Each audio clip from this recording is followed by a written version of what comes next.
In this video, I am designing a brand new chair that matches the desk I previously built for my wife. And let's just say, designing furniture and making it is actually really hard. How's it going? Good. So for the build. Now previously I had a desk, a minimalist desk that I built. I originally designed for my wife, and I wanted to incorporate a few elements that I thought was in my wheelhouse.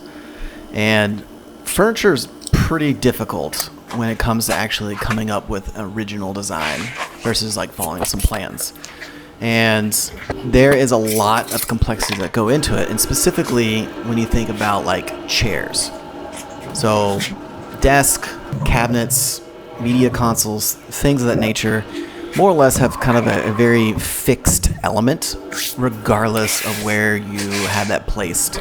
But chairs are different because it incorporates a human element that allows us to actually integrate ourselves into that experience. And when we blend that aspect of the human element of being integrated into it, along with like, material selection of the different woods, the grain textures, you start to get into the design and planning of that, which is like, does it function? Are the aesthetics look good? Are the ergonomics fit to most human individuals? Then you start to think about what are the joinery techniques that I have to do that allows us to hit those aesthetics, the functionality, and the ergonomics that, it's actually a chair. And when you put that all together, it is really, really difficult. And sometimes you don't see things until you actually get into the process, and you have to come up with new solutions. And that's one of the reasons why I love woodworking, is because it's all about continual problem solving to the design intent. And for this chair, I am going to blend the exact same design intents of my desk, which were Scandinavian in inspiration. So a lot of natural features, minimalistic, simple angles, and I'm adding one extra angle that's going to have some nuance to my joinery, which is Danish paper cord. So let's take a look at that first challenge. So I'm taking a pause from this because there is, first off, this is the seat, this is the front sides, and I didn't really think too much on how this was going to be joined together, other than I'll probably do some form of dowel or something quick, because I didn't want to spend a whole lot of time, because the chair is going to have sides that cover up the bulk of this seat, if not all. But what I didn't think about is the orientation of how this will join together, and I don't have a design feature for that. So if you look up here, you can see kind of the end grain versus the face grain here, and you got a two-tone there. Nothing special, but I wanted to ask the group here, what would you do in terms of a joinery method that could turn this kind of ordinary two-tone color into something better? So drop a comment down below if you have an idea. Obviously I'm going to keep going with the dowel method, but if I ever build this chair again, it'd be cool to see what people come up with. All right. And this kind of leads me to my first point, which furniture making, specifically chairs, it's a really squishy skill. And what I mean by that is that there is so many different elements into designing and creating this, and you got the functional aspect of it. I mean, I think back to my very first piece of furniture I made, which was a coffee table. And I think probably most people introduce into this space building some furniture that they thought they could tackle fairly easy. But once you build it, you realize, wow, that thing was probably pretty ugly. And that's okay, because you're learning the skills, and design is a skill that needs to be learned. And then you need to not only learn that aspect of that, but marry and join that skill with the basics of woodworking, which is picking your materials, learning tools. How do you bring this all together and make it sound and functional, but aesthetically pleasing to who is going to be using this? And that is why furniture making is really, really hard. And sometimes it's really, really expensive to buy something custom because it's a slow process. And a lot of times we don't know what we want or what we like until we see it. And then once we actually integrate ourselves, like sitting in a chair, you realize that, oh, this thing isn't comfortable at all, or, you know, maybe it just wasn't fitting to like your body type.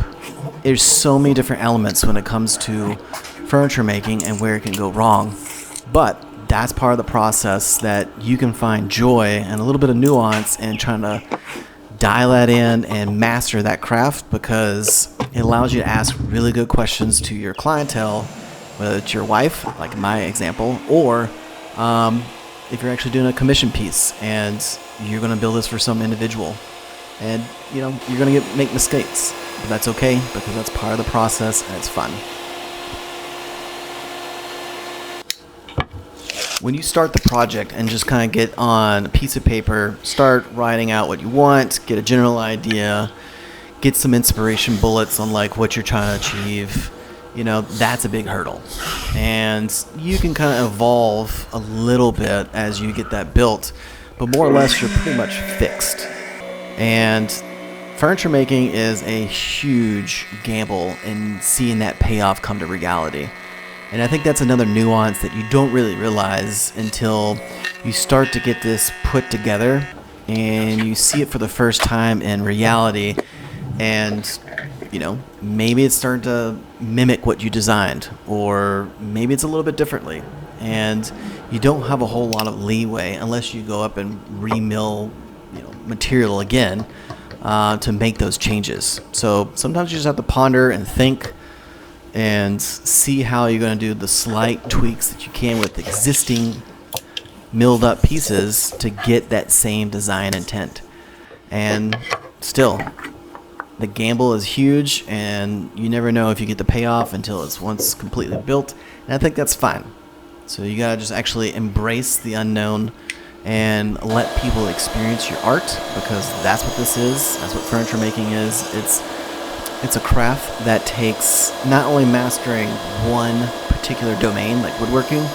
If you want to make beautiful furniture, you're going to have to master other elements like fabricating metal or upholstery, or maybe even some other materials like glass. And it's just so much. And I think it's really important and nuance that when you are getting into this space, take a pause. What piece of furniture that you would have a lot of joy in sticking around and working out what that design or creative outlet that you want to spend time on, because it's going to take time for you to master those different elements and actually make something that's beautiful and maybe resonates with your clientele or your customer. So, pretty nuanced.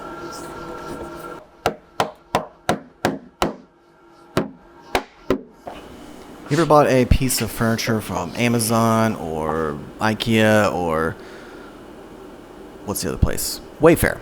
And they have kind of one element to it. Well, really two. It looks okay. It's cheap. But you have to do the other trade-offs, which is the quality is kind of meh.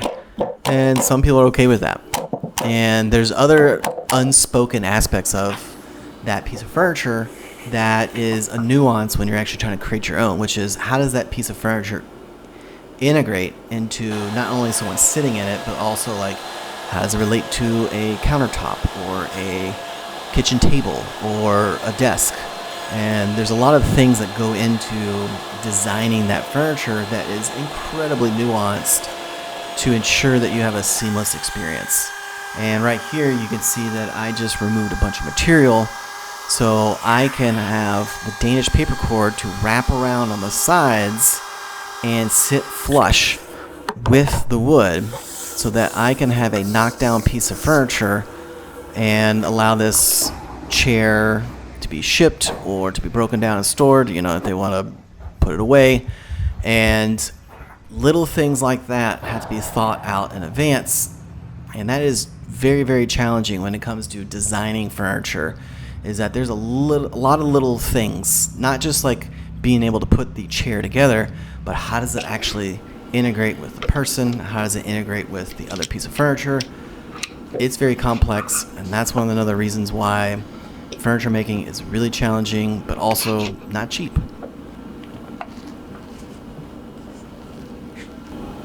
Here's something else that I want to show you in my video that I think it's kind of funny.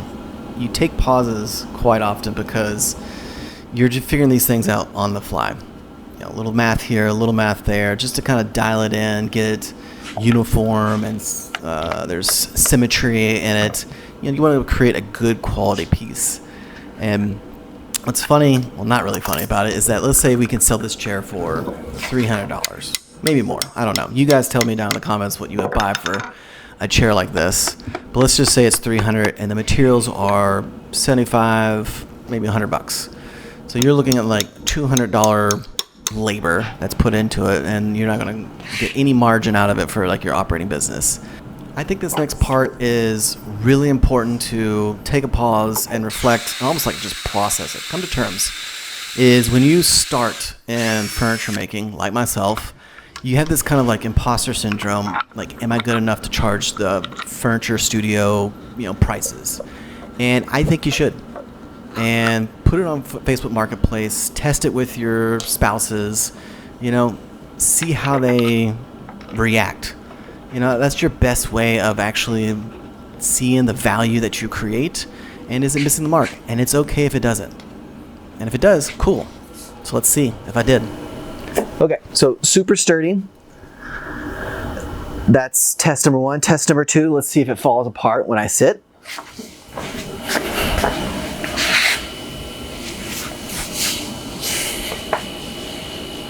Okay, doesn't really rack, that's good. Doesn't fall apart, that's awesome. All right, third and final test is, I built this for my wife, for the last desk that I built for her. And I wanted to have something that was matching in kind of design. And, from a functional standpoint, it sits. The other part is, will she like the look of it? I think she'll like it. I think she'll like the hardware, the brass hardware that joins this together.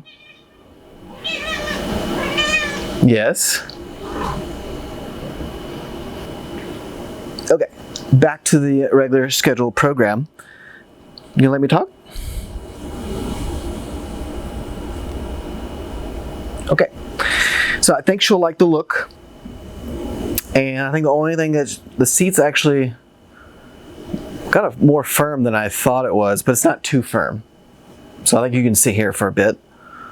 And then I think the back, so this is a 5-degree angle right here.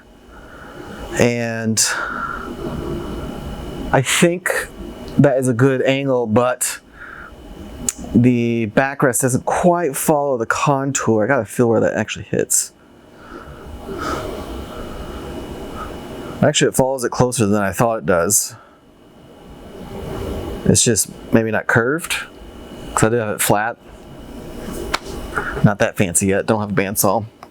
And I think if she's going to make a comment,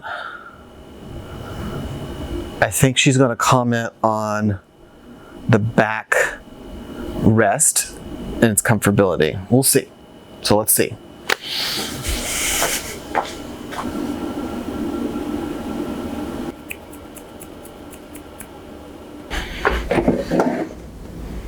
Amazon special. Time to get rid of it.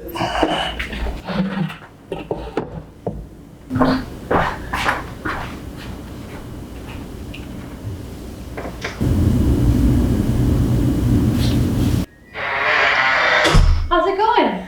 Good. Do you like it? I love it. Ooh, that's pretty. Can I sit on it? Yeah, it's a chair.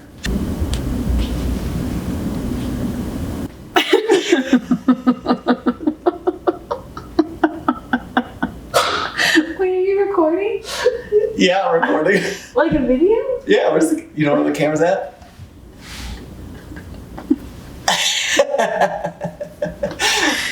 It feels really good. I like that it matches the desk. Mm-hmm. It actually fits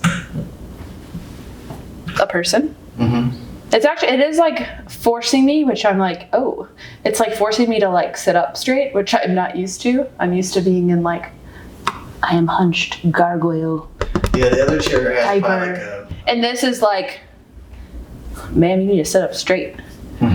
Which is probably a very good thing. And so I feel it like right here in my back, but it's like not it's not like uncomfortable. It's like a, hey, your posture is good. Okay. Well, that was the one thing I thought was kind of like, maybe it would be too firm. I mean, it's definitely there. It is, yeah, it's like very in my back. But I think in a way I'm just not used to it. Yeah. That's sticking out a little bit. Oh, thanks. I love it. I know that's gonna be the only hard thing is the cats are gonna think it's a cat scratcher. Yep. Well, there we go. Even this is the same. Look at that back panel. It's the same as the what? Do you see the Yeah. bolts? Oh, yeah. Oh. Clever. Yeah. It's the little things. It's the little things. Yeah, I think it's awesome. Good job, babe.